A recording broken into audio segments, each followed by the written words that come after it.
Hi guys, and welcome to this week's History of Jackson. This week we'll be looking at one-term presidents, so stay tuned and I hope you enjoy the video. So given that Trump just finished his first term as president, I thought it would be rather apt to do a video about one-term presidents and teach you about other previous one-term presidents and what they went on to do after they left office, and just to see, if there's something that he should be doing next following his predecessors. The last one-term president before Donald Trump was Bush Sr. So let's have a look at some of these notable names who were one-term presidents. So there have been 13 one-term presidents, including Donald Trump. Now this one term, we're looking at it as just being elected for 4 years, not doing one partial term and then doing another term like Theodore Roosevelt.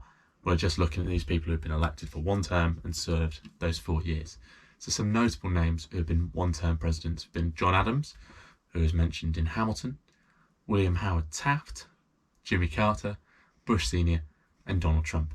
So we're going to look at what they did and what other one-term presidents did after leaving office, and then we'll look specifically at these notable names.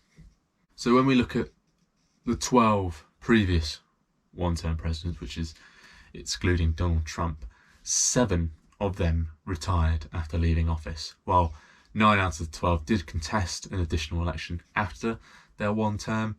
The 7 of them did not seek any other office after. They retired. They might have still commented on political life, but they mostly just retired. 2 of these 12 continued political life, either taking office in the Congress or taking a seat in the Supreme Court. 2 of these 12 continued political life, but not in office. So they acted on behalf of the US abroad, or they took other political related activities. And 1 of these 12 contested further elections after leaving office. So what did some of these notable names do after leaving office? So firstly, we'll look at John Adams. After losing the election of 1800, John Adams retired from political life. He retired back to his farm and he took on various roles around his farm, and he stayed out of politics to protect his son John Quincy Adams' political career. John Quincy Adams would later go on to be a president, and like his father, was a one-term president as well. Now William Howard Taft, after losing the election of 1912, went on to go and teach law at Yale and took on a variety of chairmanships due to the war effort. He also chaired the Lincoln Memorial Committee. However, he also went on to be a Supreme Court Justice, and later on he became the Chief Justice on the Supreme Court. He is still the only man to have held 2 highest offices in the US, Supreme Court, Chief Justice and the presidency. Now Jimmy Carter, after losing the 1980 election to Ronald Reagan, went on to do a variety of human rights related activities. He was in charge of a non-governmental organisation which looked and helped improve human rights across the world, but he also acted on behalf of the US government by visiting North Korea and trying to improve human rights conditions in that nation.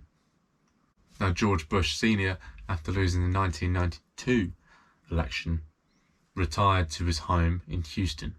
He wrote some foreign policy books, but he also, crucially, helped advise his 2 sons, George Bush Jr. and Jeb Bush, in their own political careers. George Bush Sr. was an influence on George Bush Jr.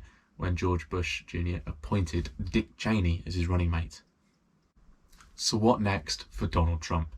He is the Americans' most recent one-term president, and there is no precedent and there is nothing in the Constitution which outlines what a president should do, especially a one-term president should do after leaving office.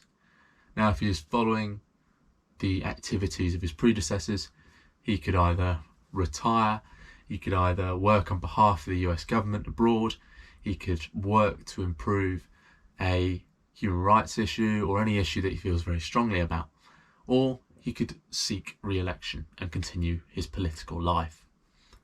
Now, what Donald Trump does next is up to him. He doesn't need to follow anything. So we'll have to wait and see what he does. Thank you very much for watching this video. I really appreciate you guys watching my videos, liking them and subscribing to me. It really means a lot. So if you haven't already subscribed, please do subscribe. If you really like this video, please like it. I appreciate all these views. So thank you very much. I look forward to seeing you next week, and I hope you enjoyed this video.